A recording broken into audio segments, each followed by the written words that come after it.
হাসতে হাসতে পেট ব্যথা হয়ে গেছে সবার।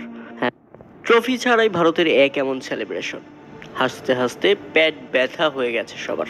হ্যাঁ দর্শক, প্রেজেন্টেশন শেষে ট্রফি নিয়ে চ্যাম্পিয়ন্স ফটো সেশনে ভারতের সামনে কোনো ট্রফি নেই।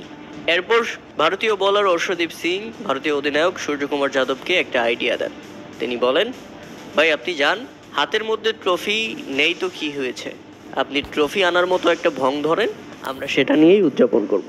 এরপর সূর্যকুমার যাদব ট্রফি না নেওয়ার সিদ্ধান্ত কারণে তারাই ভারত সেলিব্রেশন করে পারেনি, অথচ রাগ দেখালেন ম্যাচ শেষে রানার্স আপ প্রাইজ মানির উপর।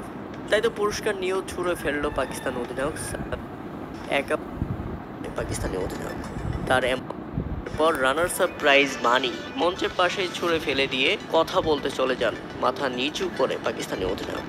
তার এমন ব্যবহার মোটেও বিনয়ের সঙ্গে হয়নি, যেটা দেখে বোঝাই যাচ্ছে পুরস্কার কিভাবে দেখছেন। আপনাদের মতামত অবশ্যই আমাদের কমেন্ট করে জানাবেন। এই ব্যাপারগুলো সত্যি ক্রিকেটের সৌন্দর্যকে নষ্ট করে দিচ্ছে, বিশেষ করে রাজনৈতিক